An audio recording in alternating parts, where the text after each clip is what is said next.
Hi, I'm Midge Shoemaker. This is my day 2 video for my gratitude list and or my 100 days of making YouTube videos. And I think doing it 2 days in a row is fairly easy compared to 100 days. And I'm trying not to get overwhelmed or get ahead of myself, which I have a tendency to do. I get ahead of myself thinking the whole 100 days in advance or trying to calculate how it's going to be and jump to the finish instead of stick with just today. So I'm trying to breathe and stick with just today. And I'm starting my day right now doing my YouTube video gratitude list of things. And today I talked to my sister and she pointed out some things to me, which was very helpful. So I'm going to try to share. Maybe it'll be helpful with other people, but it was kind of one of those, whoa, that's really good information, because I really do that all the time. So I'm very grateful that she shared this information with me. But it was this concept that she's learned of trying to not negate the wins in her life. And she was reminding me not to do the same for myself. So kind of as an example, I was telling her that I was working on my writing this morning. I didn't go to bed until 7 o'clock this morning because I was up at night working on my book, because that's when I decided to write. After I wrote in my journal last night, I'm like, hey, I'm going to go to bed. I'm like, no, I'm going to work on my book. But then I was beating myself up because I could have worked on it earlier, so I could have gone to bed earlier. And or maybe if I'd stayed up that late, it would have been finished instead of just, reworking a few things in one chapter and getting halfway through a second chapter. I mean, granted, I did spend 2-3 hours writing, so that's a good thing. That's a good thing. But then I'm talking to my sister and I'm saying, well, but if I just spent that time at 10 o'clock at night or 11 o'clock at night doing that, I could have been in bed at 2 or 3 o'clock in the morning instead of 7 o'clock in the morning. So she pointed out that I was negating the wins. I wasn't just accepting that, hey, I did something good. I won something. I accomplished something. I should be proud of myself for what I did, for what I accomplished, to be grateful that I worked on my book. And then she was like, and your book's going to be really good when it's all done. And I was like, yay, I love sisters, especially when they, boost my self-esteem. Tell me I'm really good at things, because I like the validation. I think everybody likes validation. They like to hear that their stuff is good, that they're doing a good job. And it just reminds me that I need to tell myself that I'm doing a good job, that what I'm doing is enough, what I'm doing is good enough. And I think for some reason I have this underlying belief that I'm not good enough, that I just don't do things well enough, and I procrastinate things. I know I procrastinate things, and I avoid things, especially things that are uncomfortable for me, which is why this is really interesting for me to start my day today. This is to do a YouTube video. It's every day I'm going to be okay, let's just get this done and over with, because I was thinking, well, I could do it at the end of my day. But by the time I get home, it's going to be 2 or 3 o'clock in the morning, and it's going to seem like I skipped a day. So I didn't want it to seem like I'm skipping a day, which means I have to do this before I go to work tonight. And so I was like, oh, great. This is crazy. Because I was telling my sister, I'm working nights right now, so my schedule is all kind of weird. But I don't work on Sundays, so I could do this last night. Which is another reason why it's okay that I was up at 7 o'clock this morning, and it was okay that I was writing my book at 4 o'clock in the morning. That's not a bad thing considering my schedule, and it's okay to set my schedule whatever it needs to be, especially since, I live in Arizona. It's hot outside. It's better to just sleep through the heat and go out at night when everybody's up anyway, right? So I'm grateful that she helped me to see these things about myself, and to just kind of see that about myself as well, that I can share this with everybody or anybody that chooses to watch these videos, that I am learning that I'm good enough, and what I'm doing is good enough, and my schedule may not be what was considered the norm for everybody else, but then again, what is the norm? The setting on a washing machine? Right? Or the average, which is really a made-up number, because you take all these numbers from the extreme, one extreme to the other, and you average it out, and then you get this one in the middle, and there might be one person that meets the average, but everybody else isn't. They're scattered all over the place. Nobody's exactly the same, and trying to figure out how to mold myself to be just like everybody else is probably part of my problem. Probably been my problem my whole life, trying to mold myself to fit what I think everybody else wants or what everybody else is or what everybody else expects of me, and then trying to figure out what I want, what I expect of myself, and not really sure. It's just very confusing. So I'm having to learn to change my thought process, which this gratitude thing, doing a gratitude list every day, my friend was telling me, is supposed to help change the neurons in your brain and help you start thinking more positively and seeing the good in things instead of the negative. And the negative for me is so much easier to see, I think. And I think it is for a lot of people. So this is an interesting challenge. And of course, I may be grateful for the same things every day.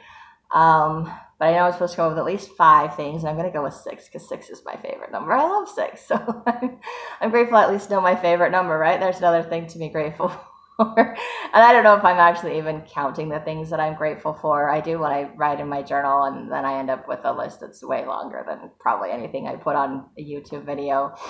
So that's just me learning things to be grateful for, learning how to reframe my thinking, and to start seeing myself in a different perspective, and to see the world in a different perspective as well, and to maybe share that with other people that might be struggling and trying to fit into some little box that they don't fit into, and realizing it's okay not to fit in the box.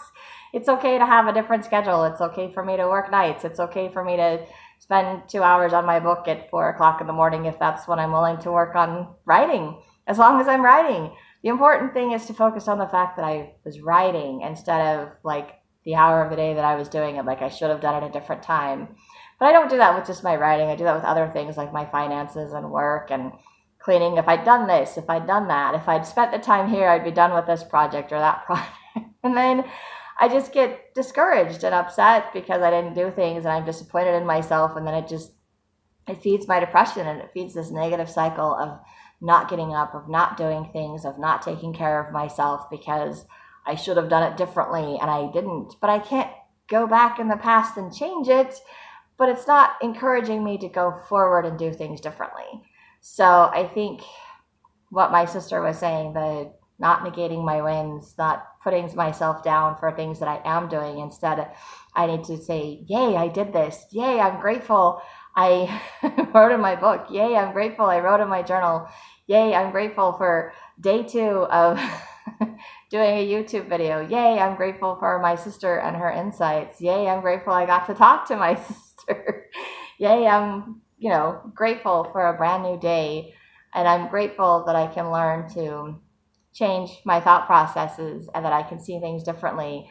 I'm grateful that I'm open to new ideas and to making changes, even though change is hard. I'm grateful that I'm learning that change is a process. It's not an overnight thing. So anybody that's watching these 100 days that I do will get to see how much change I make over 100 days. And if you like the changes with doing the gratitude list and being consistent, then maybe you can start trying to do that for yourself and share with me what you're doing. And hopefully this is motivational and helping people, because otherwise I'm really feeling silly for doing this, because I already feel silly for doing this. I'm not very good at putting myself out there, but I feel like I need to do this. I think it will be good for me, and I hope it will be good for people that are watching, to start realizing that they can change their thought process, that they can be grateful for little things. They can be grateful for friends, for family, for a house, for a place to sleep, for, food to eat, things like that.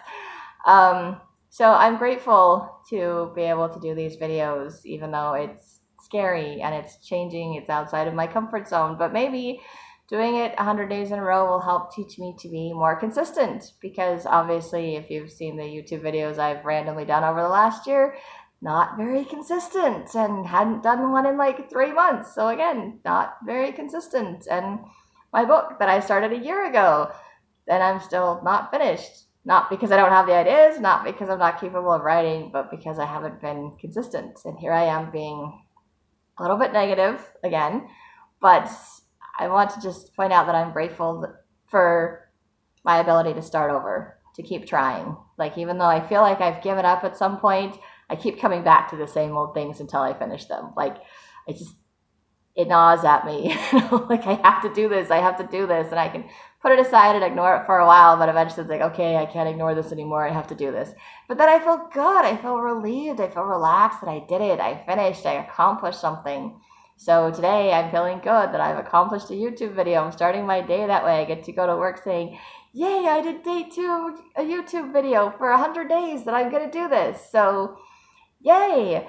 And I'm hoping that I can spend more time focusing on the little things that I am accomplishing and just patting myself on the back and saying, yay, I did a good job, instead of trying to say, well, I could have done better, or I could have done this instead. Because what I could have done, I didn't do, and I can't change. So there's no point in making myself feel bad about it when I could in turn make myself feel good about what I actually did do.